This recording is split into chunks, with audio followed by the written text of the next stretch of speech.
Crédit Agricole. Toute une banque pour vous.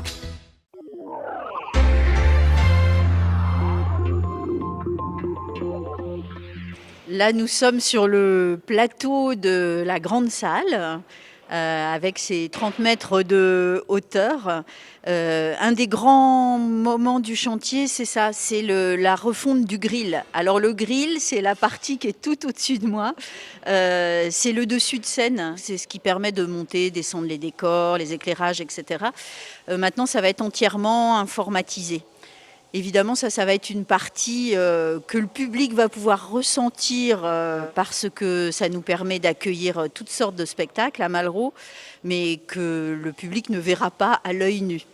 En revanche, il y a pas mal de travaux que le public va pouvoir découvrir à partir du 2 décembre, qui sont l'amélioration de la grande salle, le changement des fauteuils, la création d'une nouvelle salle au 4e étage, qui était une salle de répétition un peu inconfortable, qui devient une vraie petite salle de spectacle, l'aménagement d'un lieu de fabrique dédié à des compagnies, et puis l'aménagement d'un lieu de vie, c'est-à-dire d'un bar, d'une brasserie dans l'espace Malraux, qui va être ouvert tous les midis pour la restauration, tous les après-midi pour les gens qui ont envie de se poser, de se rencontrer.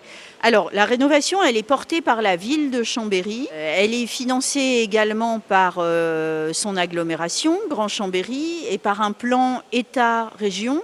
Donc il y a les services du ministère de la Culture qui apportent une aide conséquente. Il y a la région Auvergne-Rhône-Alpes, un petit peu le département et un petit peu l'Europe, je crois, pour la partie énergie. Voilà, c'est un bel exemple de financement croisé. D'abord, il y a l'inauguration le 2 décembre avec le concert des 2 frères Capuçon, Renaud et Gauthier, qui sont de Chambéry, qui font une carrière internationale et qui n'ont pas joué ensemble en public depuis très longtemps.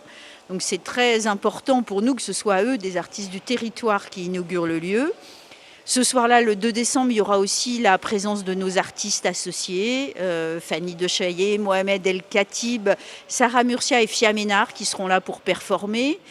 Et puis le 7 décembre, il y a un grand moment festif avec des portes ouvertes, des visites décalées, du mapping autour du bâtiment. Et puis tout au long de la saison, il y a des spectacles de grande qualité avec des noms que les gens peuvent reconnaître, des chanteurs comme Étienne Dao, on reçoit Alex Lutz, on reçoit notre ami André Manoukian, voilà, des belles propositions de théâtre avec Wajdi Mouawad notamment, et puis de la création toujours avec des jeunes artistes qu'on soutient comme Pauline Riba. On fait aussi tout un projet autour des adolescents, ça s'appelle Kids. Ça dure pendant un mois et nous présentons des spectacles qui mettent en jeu des enfants. L'idée, c'est de faire vraiment de ce lieu un lieu d'effervescence artistique, culturelle, mais tout simplement d'humanité, dédié à la rencontre, au plaisir de l'échange. C'était votre reportage Savoie News avec le Crédit Agricole des Savoies.